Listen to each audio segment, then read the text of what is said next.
आपले तत्कालीन आमदार निलेश लंके साहेब यांची अशी इच्छा होती की डॉक्टर बाळासाहेब कावरे यांचं नेहमीच चांगलं काम आहे किंवा कावरे कुटुंबाचं चांगलं काम आहे, तर तुमच्या घरातून उमेदवार द्या, त्याचा फायदा 100% काहीतरी शहराला होईल. महाराष्ट्र सरकार राज्याचं असं आहे की ज्या नगरपंचायत, ज्या शहरांमधले बचत गट आहे त्यांना कुठल्याही सुविधा स्कीम ह्या लाभत नाहीत.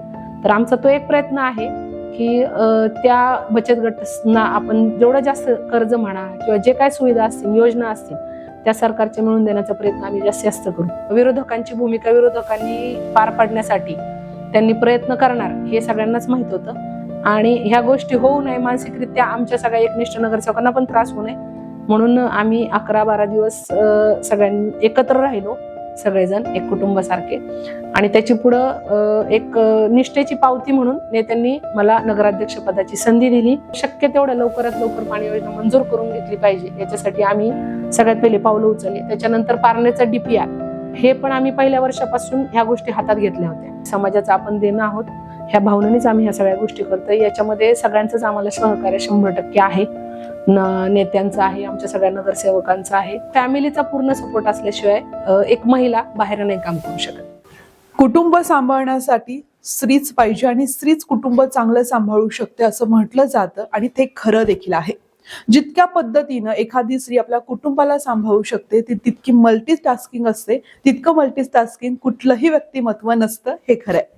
तुम्ही म्हणाल की स्त्री या विषयावरती का बोलणं सुरू होत आहे? महिला दिन देखील नाहीये, मात्र मी तुम्हाला अशा एका व्यक्तीला भेटवणार आहे जी खऱ्या अर्थानं आपला व्यवसाय असेल, आपलं क्षेत्र असेल आणि आपलं कुटुंब असेल हे सगळं सांभाळून खऱ्या अर्थानं आपलं शहर देखील सांभाळतीये. नवनियुक्त या ठिकाणी ज्या पारनेरच्या नगराध्यक्ष आहेत डॉक्टर विद्या बाळासाहेब कावरे यांच्यासोबत आपण चर्चा करणार आहोत आणि त्यांच्या नियुक्तीबद्दल ज्या काही घडामोडी झाल्या त्याची दुसरी बाजू देखील पाहणार आहोत आणि त्यांचं जे पुढचं विजन आहे त्या विजनवरती देखील बोलणार आहोत. चला तर मग भेटूयात नगराध्यक्ष डॉक्टर विद्या बाळासाहेब कावरे यांना. विद्याताई, आपलं खूप खूप स्वागत आहे. आम्ही आज नगराध्यक्ष डॉक्टर विद्याताई कावरे यांना भेटतोय. डॉक्टर आहात, या राजकारणाकडे कशा टर्न झालात आणि राजकारणामध्ये कसं काय आलायत? आपल्याला गोष्टी कधी कधी अनपेक्षित पण होतात. तर मी तशी लग्न झाल्यानंतर प्रॅक्टिसच करत होते. आमचं हॉस्पिटल आहे पारनेरमध्ये. पण माझ्या सासरचे जे माणसं आहेत सगळे, माझे सासू-सासरे, माझे पती, माझे दीर, हे सगळे नेहमी समाजासाठी एक चांगलं काहीतरी काम करत होते पारनेरमध्ये. माझे सासरे कम्युनिस्ट पक्षामध्ये चांगल्या प्रकारे काम करत होते. माझ्या सासूबाई जिल्हा परिषदला उभ्या होत्या. तर नेहमीच त्यांचं राजकारणाबरोबर समाजकारण हे चालूच होतं.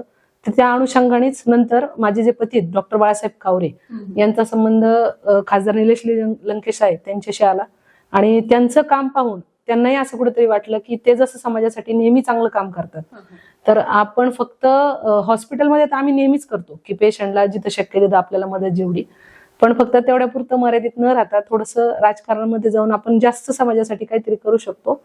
ह्या ओघाने ह्या गोष्टी घडल्या की मी डॉक्टरकी करता करता राजकारणामध्ये आले. विद्याताई, तुम्ही सांगितलं की कुठेतरी तुम्हाला सासरी हा राजकीय वारसा आलेला आहे आणि त्यातूनच तुम्ही राजकारणाकडे आलात. पहिली एंट्री कशी होती राजकारणात? पहिली एंट्री अशी झाली की 4 वर्षापूर्वी पारनेर नगरपंचायतचं निवडणूक लागली. 4 वर्षापूर्वी तेव्हा आमचा जो 12 नंबरचा वार्ड आहे पारनेरमध्ये त्याच्यातून उमेदवार देण्यासाठी आपले तत्कालीन आमदार निलेश लंके साहेब यांची अशी इच्छा होती की डॉक्टर बाळासाहेब कावरे यांचं नेहमीच चांगलं काम आहे किंवा कावरे कुटुंबाचं चांगलं काम आहे, तर तुमच्या घरातून उमेदवार द्या, त्याचा फायदा 100% काहीतरी शहराला होईल.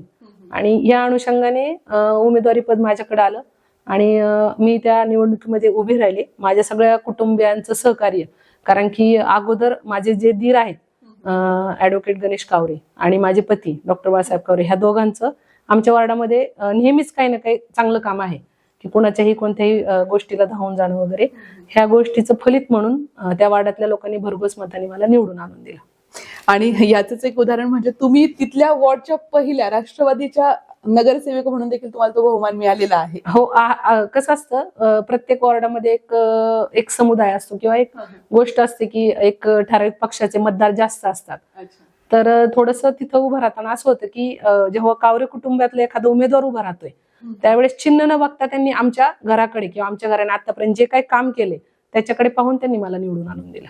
नक्कीच हा जनतेचा विश्वास आहे किंवा तुमची ती त्यांच्यासोबतची बांधिलकी आहे. नगरसेविका असताना काय काय कामं झालीत, काही सांगता येतील त्याबद्दल आम्हाला? जेव्हा मी निवडून आले आणि आपली जेव्हा बॉडी आली नगरपंचायतमध्ये, तर पहिल्या वर्षी आम्ही गावाच्या हिताचे खूप चांगले चांगले ठराव करून घेतले.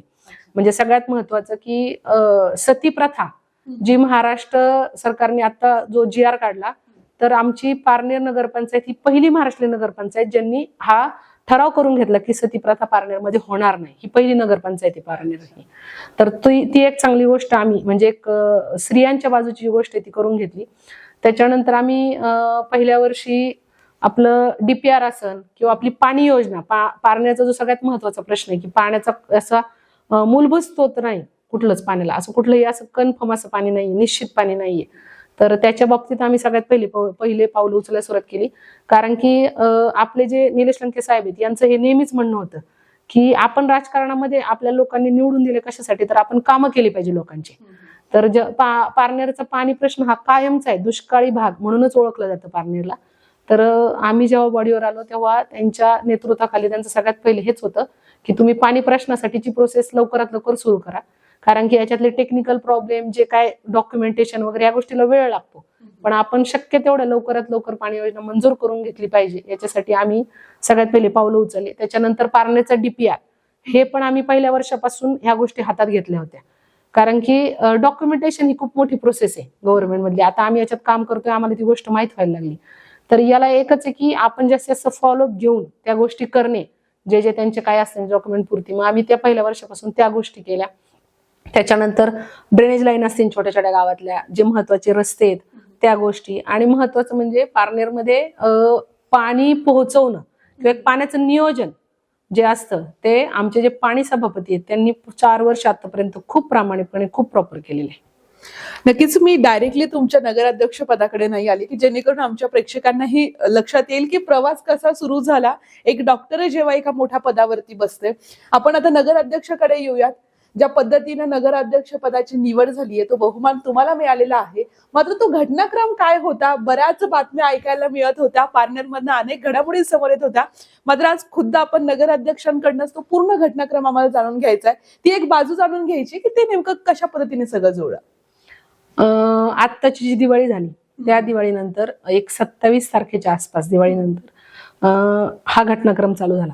जेव्हा आपली नगरपंचायत स्थापन झाली 4 वर्षापूर्वी, तेव्हा आपल्या खासदार निलेश लंके साहेबांच्या नेतृत्वाखाली जेव्हा सगळी बॉडी स्थापन झाली तेव्हाच त्यांनी एक निर्णय दिला होता की आपले जे 10, 12, 11 नगरसेवक आहेत त्यांना प्रत्येकाला संधी मिळाली पाहिजे, म्हणून 1.25 वर्षांनी जो नगराध्यक्ष होईल त्याने राजीनामा द्यायचा आणि पुढच्याला संधी मिळणार. हे अगोदर सगळ्यांच्या पुढेच नेत्यांनी पूर्ण क्लिअर केलं होतं. त्यानुसार आपले सगळ्यात पहिले नगराध्यक्ष विजय सदाशिव आवटी झाले. मग त्यांचा राजीनामा आम्ही घेतल्यानंतर परत नितीन अडसूळ झाले आणि त्याच्यानंतर परत त्यांचा राजीनामा झाल्यानंतर तिसऱ्यांदा प्रोसेस चालू झाली. प्रोसेस चालू झाल्यानंतर ठरल्याप्रमाणे नेत्यांनी सांगितलं की आता आपल्याला अजून एका नवीन उमेदवाराला संधी द्यायची आहे. तरी आपण सगळ्या या राजकारणाच्या गप्पा करत आहोत, तुमचा पूर्वीचा प्रवास जाणून घेतला. मात्र आता एका पदावरती आहात, नगराध्यक्ष झालेला आहात. हे नगराध्यक्ष पद मिळवताना जो काही घटनाक्रम आहे त्याची जी एक दुसरी बाजू आहे, ज्या पद्धतीनं पारनेरमध्ये तुमचं नगराध्यक्ष पद हे तुम्हाला मिळालेलं होतं, तुम्ही जसं सांगितलं की अलटीपलटी पदं होती ही सगळी. मात्र जो काही घटनाक्रम झाला किंवा कुठेतरी निष्ठेचा विषय येतो, कुठेतरी एकनिष्ठेचा विषय येतोच, या सगळ्या घटनाक्रमांबद्दल काय सांग? जसं आमचं ठरलं होतं जेव्हा सत्ता स्थापन झाली 4 वर्षापूर्वी, निलेश लंके साहेबांनी तेव्हा सगळ्यांना, जेव्हा आमचे जेवढे बॉडीतले होते नगरसेवक त्यांना समोर घेऊन हे स्पष्ट सांगितलं होतं की आपण 1.25 वर्षाचं नगराध्यक्षाचं पद आणि उपनगराध्यक्षाचं पद देणार आहे. हे एकच हेतू होता त्यांचा की प्रत्येकाला एक संधी मिळावी, प्रत्येकाला जे नेते जे काम करता येईल त्याच्यासाठी. त्याप्रमाणे आम्ही पहिले अध्यक्ष जे होते ते विजय सदाशिव आवटी त्यांना केलं. त्यांचा नंतर राजीनामा घेतला. त्याच्यानंतर नितीन अडसूळ यांना केलं आणि त्यांचा राजीनामा घेतला आपण आता एक ते 1.25 महिन्यापूर्वी. तर त्याच्यानंतर मग परत तो प्रश्न आला की आता एक नवीन उमेदवाराला आपल्याला संधी द्यायची आहे. ती प्रोसेस चालू झाली आपली. ती प्रोसेस साधारण 27 तारखेला चालू झाली. तर त्या प्रोसेसमध्ये असं होतं की आपले जे 11 निष्ठावंत नगरसेवक होते ते आपल्या बरोबरच होते. त्यांचं एकमत होतं की नेते जे म्हणतील त्यांना आम्ही नेहमीच हो म्हणणार आहे, की त्यांच्या शब्दाबाहेर नाही. पण तरी सुद्धा एक विरोधकांची भूमिका विरोधकांनी पार पाडण्यासाठी त्यांनी प्रयत्न करणार हे सगळ्यांनाच माहित होतं. आणि ह्या गोष्टी होऊ नये, मानसिकरित्या आमच्या सगळ्या एकनिष्ठ नगरसेवकांना पण त्रास होऊ नये म्हणून आम्ही 11-12 दिवस सगळ्यांनी एकत्र राहिलो. सगळेजण एक कुटुंबासारखे. आणि त्याची पुढं एक निष्ठेची पावती म्हणून नेत्यांनी मला नगराध्यक्ष पदाची संधी दिली. आमच्या सगळ्या एकनिष्ठ 11 नगरसेवकांनी एकमताने मला मतदान केलं त्या निवडणूक प्रोसेसमध्ये आणि मला या पदावर बसवलं. यामध्ये सगळ्यांचं 100% सहकार्य होतं. पुढच्या विरोधकांनी खूप आमिष दाखवली, खूप गोष्टी करण्याचा प्रयत्न केला, पण एक म्हणतो ना, एक शब्द जर दिला आपण एखाद्याला तर तो पाळलाच पाहिजे. ही गोष्ट सगळ्यांनी मनाशी बाळगून सगळ्या नगरसेवकांनी नेत्यांना दिलेला शब्द पाळला आणि मला सगळ्यांनी मतदान करून मला ह्या पदावर बसवलं. त्याच्याबरोबर नेत्यांनी जसं एकनिष्ठ पदाला जी आम्हाला एक संधी दिली, त्याचबरोबर आमच्या उपनगराध्यक्ष पदाची पण आता निवड झाली. तिथं पण आमच्या नवीन सुप्रियाताई शिंदे म्हणून आहेत त्या पदावर बसल्या. ते पण आपले एकनिष्ठ होते, त्यांना एक संधी दिली नेत्यांनी. आणि या सगळ्या प्रोसेसमध्ये आमचे जे गटनेते होते योगेश मते यांचं खूप मोलाचं सहकार्य लाभलं. बाकीच्यांचं तर 100% सहकार्य होतच, पण एक गटनेता कसा असावा की एक जी त्यांची जबाबदारी होती दिलेली ती जबाबदारी त्यांनी 100% पार पाडली. ही अशी प्रोसेस झाली. याच्यामध्ये बऱ्याच घटना घडल्या, त्याच्यात सगळ्यावर मात करून सगळे आम्ही एकत्र राहून आम्ही शेवटी ही निवडणूक पार पाडली आणि मला नवनिर्वाचित नगराध्यक्ष म्हणून त्यांनी निवडून दिला. नक्कीच तुमचं पायगुण इतकं चांगलं की आम्ही नंतर बातम्या बघितल्या की अग्निशामक दलाची तुम्हाला 1.5 कोटीची गाडी देखील तुम्ही त्या ठिकाणी नगर पंचायतला दिलेली आहे. आता विजन कसं आहे या कामाचं आणि काय सांगाल, काय काय करायचंय पुढे? तुम्ही आता सांगितलं त्याप्रमाणे अग्निशामक दलाचा ठरावही आपला पहिल्याच वर्षी झाला होता. तर ती गाडी आता आपली माझ्या पायगुणाने म्हणा किंवा सगळ्यांच्या सहकार्याने ती गाडी आता नगरपंचायतमध्ये रुजू झालेली आहे. ती एक 15 ते 20 दिवसामध्ये त्याची सगळी प्रोसेस होऊन ती लोकांच्या ह्याच्यासाठी होऊन जाईल, कामाला लागून जाईल. त्याच्यानंतर आमचं जे पाणी योजनेचं जे आहे, जे पहिल्या वर्षापासून टार्गेट होतं, ती प्रोसेस जी आहे ती रखडलेली आहे. तर आमचं एक विजन आहे की आता या वर्षात म्हणजे माझ्याकडे जोपर्यंत पदभार आहे तोपर्यंत ती पूर्णताला नेवी. एक शेवटची सही आहे त्या फाईलला, आम्ही सगळी फाईल पूर्ण केलेली आहे. एक शेवटची सही मुख्यमंत्री साहेबांची सही राहिलेली आहे. ती निलेश लंके साहेबांच्या नेतृत्वाखाली आम्ही 100% प्रयत्न करून मिळवण्याचा 100% प्रयत्न करून ती म्हणजे पाणी योजना पूर्णत्वाला न्यायचं हे आमच्या सगळ्यांचं ध्येयच आहे. ते करणार आहे आम्ही. त्याच्याबरोबरच आपण म्हणजे माझ्या वार्डात आपले जे स्वातंत्र्य सेनानी सेनापती बापट यांचं राहतं घर आहे आणि त्यांचं एक छोटं स्मारक होतं आधी केलेलं. पण आपण की आपल्या देशासाठी ज्या लोकांनी जीव ओतला किंवा जीव दिला त्यांचं स्मारक झालं पाहिजे, ही आपली जबाबदारी आहे. की आपण आज एवढं स्वातंत्र्य भोगतोय, उपभोगतोय हे त्या लोकांमुळे. तर त्यांना एक आपण खूप काही नाही पण फुल नाही फुलाची पाकळी म्हणून आम्ही त्यांचं एक 9 कोटीचं स्मारक बांधायचं आमचं प्रयोजन चालू आहे. त्याच्यात एक 36 लाखाचं काम पण झालेलं आहे. त्यांचं राहतं घर आम्ही रिन्यू करतो आहे. आता त्यांचं एक मोठं स्मारक पण बांधायचं आहे, ते आहे. त्याचबरोबर आपले संविधानाचे शिल्पकार डॉक्टर बाबासाहेब आंबेडकर यांचंही एक मोठं स्मारक आपण पारनेर नगरीमध्ये उभारणार आहे. हे आम्ही करतोय, हे काही खूप मोठी गोष्ट नाही, आमचं कर्तव्य जे आम्ही करतोय, समाजाचं आपण देणं आहोत ह्या भावनेनेच आम्ही ह्या सगळ्या गोष्टी करतोय. याच्यामध्ये सगळ्यांचंच आम्हाला सहकार्य 100% आहे. नेत्यांचं आहे, आमच्या सगळ्या नगरसेवकांचं आहे. त्यामुळे जास्तीत जास्त काम कमी आमच्याकडे तसा कमी वेळ आहे, पण त्या कमी वेळामध्ये आम्ही जास्तीत जास्त समाजहिताचे काम करण्याचा 100% प्रयत्न करणार. त्याचबरोबर आपला जो महिला बचत गट असतो, पारनेर शहरामधले जे महिला बचत गट आहेत किंवा एकंदरीतच महाराष्ट्र सरकार राज्याचं असं आहे की ज्या नगरपंचायत ज्या शहरांमधले बचत गट आहेत त्यांना कुठल्याही सुविधा स्कीम ह्या लाभत नाहीत.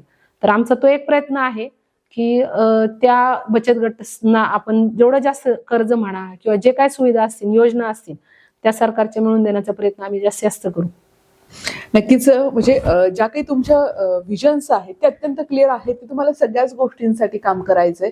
सध्या पदभार स्वीकारल्यानंतर कुठल्या कुठल्या गोष्टींची कामं चालू आहेत सध्या स्थितीमध्ये, त्याच्याबद्दल एक काय सांगाल की कसं रुटीन कसं आहे सध्या तुमचं? रुटीन हेच आहे. मी सकाळी स्वतः घरातले सगळं आवरल्यानंतर हॉस्पिटलला थांबते थोड्या वेळ, त्याच्यानंतर ऑफिसला जाते.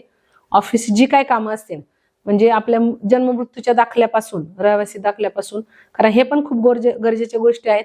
आता बऱ्यापैकी आपले पोर्टल जे आहेत ते ऑनलाईन झालेले आहेत. ई ऑफिसिंगकडे पूर्ण ऑफिस जात आहेत. आता एक महाराष्ट्र सरकारचं धोरणच आहे की पुढच्या वर्षापर्यंत ई ऑफिसिंग करायचं.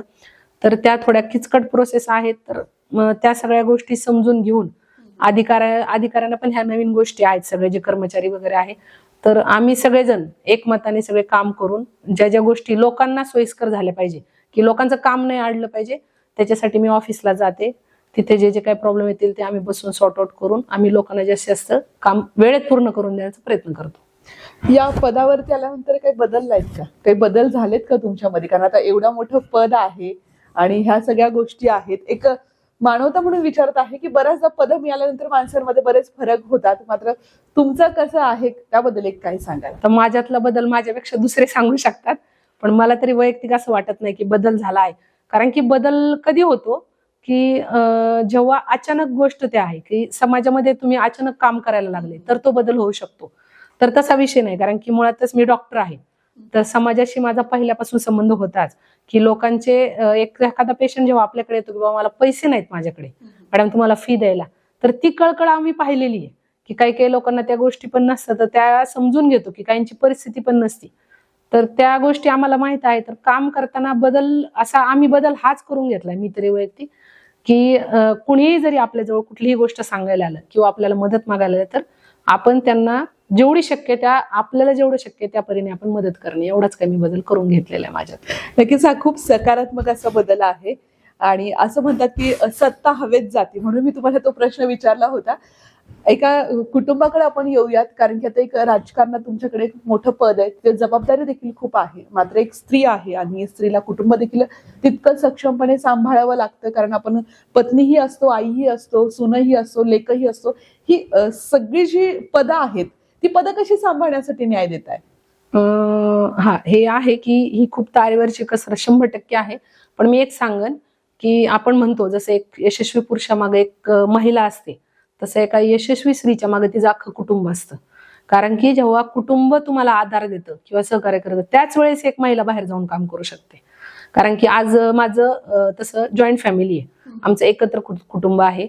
मला 2 जावा, सासू सासरे, दीर, अशी आमची खूप मोठी फॅमिली आहे.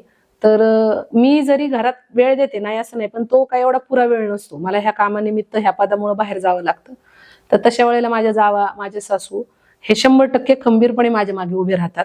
माझे दीर आहेत, माझे पती आहेत, माझे सासरे हे त्यांच्यापर्यंत जे त्यांना काम जे करायचे ते करतात. माझ्या जावा माझं जे आहे माझ्या वाट्याचं पण मी म्हणेन काम की त्या करतात. तर फॅमिलीचा पूर्ण सपोर्ट असल्याशिवाय एक महिला बाहेर नाही काम करू शकत. तुमच्याशी बोलताना आणि तुमची जी निर्णय क्षमता आहे, तुमचं जे विश्वास आहे, तो बोलताना खरंच बरं वाटतं. कारण महाराष्ट्रात बऱ्याच ठिकाणी या ठिकाणी महिलांसाठी पदं असतात, महिला त्या खुर्चीवरती असतात, मात्र त्यांचा जो कारभार आहे ते पतिराज पाहत असतात, मात्र त्याला तुम्ही अपवाद आहात. तुम्ही स्वतः सगळ्या गोष्टी बघतायत. एक महिला म्हणून कधी अडचण येते कुठल्या गोष्टीला, किंवा हे स्वातंत्र्य तुम्हाला कसं मिळालेलं आहे, किंवा ज्या राजकारणामध्ये अशा महिला आहेत त्यांना देखील तुम्ही एक काय सांगाल? हे स्वातंत्र्य मला असं वाटतं, हे स्वातंत्र्य पण माझे जे पती आहेत डॉक्टर बाळासाहेब कावरे त्यांनीच दिलेलं आहे. त्याचबरोबर माझी जी कुटुंब आहे, माझे सासू सासरे, त्यांनी पण दिलेले. कारण की त्यांचं एक त्या तिघांचं पण किंवा माझ्या पूर्ण कुटुंबाचं असं मत आहे की तू जर आहे पदावर तर तू सक्षमपणे त्याच्यावर काम केलं पाहिजे. आम्ही तर नेहमी तुझ्या मागे खंबीरपणे उभे आहोत. कुठली अडचण आली तर आम्ही 100% करू, पण तू निर्णय घेऊ शकते. तू शिकलेली आहे, तुला समाजात 4 गोष्टी माहित आहेत, तर तू त्या गोष्टी करू शकते. तर त्यांचा खूप मोठा हातभार आहे या गोष्टीला, त्याच्यामुळे मी ठामपणे ह्या गोष्टी एवढ्या करू शकते. राजकारणात महिलांना काय संदेश द्याल, ज्या नवीन येत आहेत? बऱ्याच आता स्थानिक स्वराज्य संस्थेच्या निवडणुका होत आहेत, त्याच्यामध्ये बऱ्याच महिला उमेदवार आहेत, तुम्ही त्यांना एक काय संदेश द्याल? मला तरी असं वाटतं, मी आज 4 वर्ष राजकारण करते, याच्यातून मला एकच वाटतं की पहिली गोष्ट म्हणजे आपल्या कुटुंबाशिवाय आपली ही गोष्ट होऊ शकत नाही. तुम्ही कितीही बाहेर कोणत्याही मोठ्या पदावर गेल्या तरी तुमचं कुटुंबच सर्वस्व असतं सगळ्या गोष्टीला. आणि दुसरी गोष्ट, राजकारणामध्ये एक महिला जेव्हा जाते तिने सगळ्यात पहिलं आपलं चारित्र्य सांभाळावं, कारण ही खूप मोठी गोष्ट आहे. कारण की हा जो कार्यकाळ असतो हा मर्यादित असतो किंवा हा शाश्वत नाहीये. कुठलंही पद असं शाश्वत नाही, पण तुम्ही माणूस म्हणून कंटिन्यू असता तर तुमचं आधीची इमेज म्हणजे राजकारणात याची जी जशी चांगली इमेज आहे ती तुम्ही कंटिन्यू ठेवली पाहिजे, जर एका महिलेचीच असते. नक्कीच खूप महत्वाचा असा संदेश दिलेला आहे आणि खूप वेगवेगळ्या गोष्टींवरती आपलं इथं बोलणं झालेलं आहे. तुम्ही आम्हाला वेळ दिलात त्याबद्दल तुमचे खूप खूप धन्यवाद आणि तुमच्या पुढील वाटचालीसाठी खूप साऱ्या शुभेच्छा. तुर्तास मी इथेच थांबते. धन्यवाद.